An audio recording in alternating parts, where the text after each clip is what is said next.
materials. Meron ako ditong dalawang big scene na maliit. Big brush, small brush, tong, feeding bottle and nipple cleanser, powdered milk,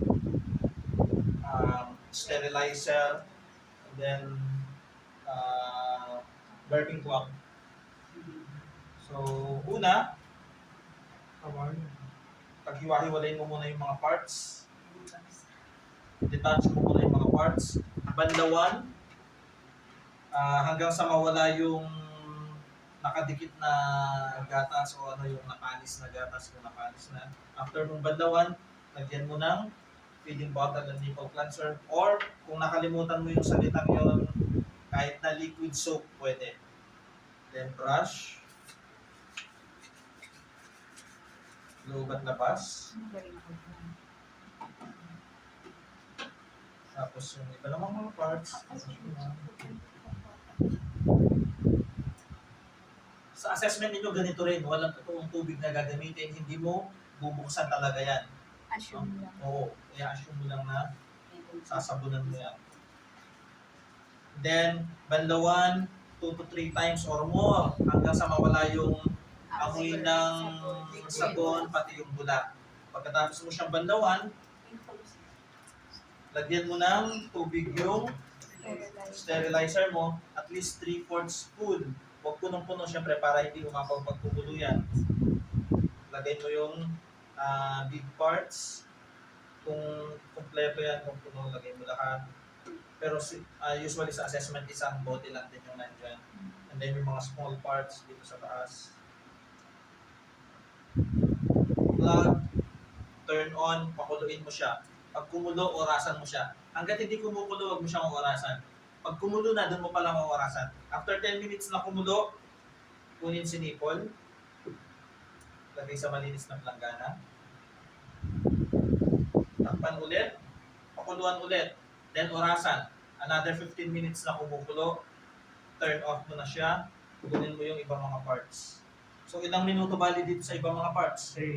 10 plus 10, 15, 25. Doon sa nipple, 10 minutes lang. 10 lang.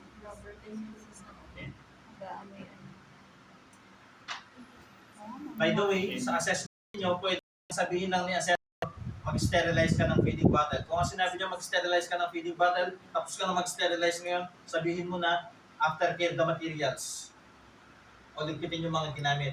Pero kapag ang sinabi niya, sterilize and milk preparation, mag-prepare ka ng milk. Siyempre, huwag kang magsasabi na add number dito. Puro even number para madali yun.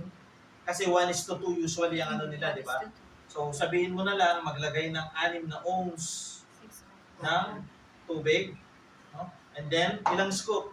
3. Kung 1:2, 3 scoops. 1, 2, 3. Huwag mong bubuksan yan. Huwag ka maglalagay ng totoong gatas dito. Unang ilalagay, tubig muna. No? And kung yung ohms ang gagamitin mo, 6 ohms, 3 scoop. 1 scoop, hindi cup. Yung iba, nasasabi nila cup, yan laki ng cup. Hindi nagtayo yung bata. So, 3 scoop ng gatas. And then,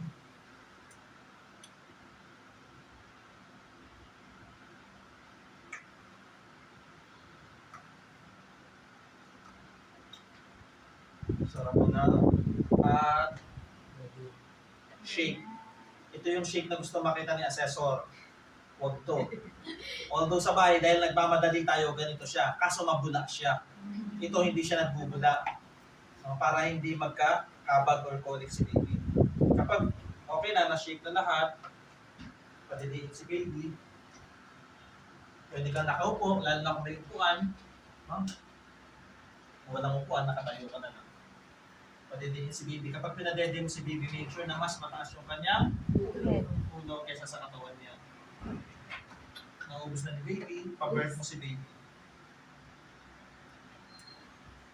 Lagay mo muna, huwag kakalimutan yung birthing cloth. And then, baka pwedeng magtanong din si assessor. 2 ways on birthing the baby. Isa ito, shoulder carry, pati yung isa, yung nakaupo siya. Share. Nakaupo. Share. O, ganito yung gagawin mo, full hold ka dito. Ito isa, yun yung pang hahawin mo or top. Okay po, naka-football mode ka sa kanya. No? Tapos na si baby, Pag pinaka- balik Ganun. Yeah. the materials, wash hands, implement procedure. Ganun lang kadali. Kita nyo? Yes, sir. Ang hirap. Mamaya. After that.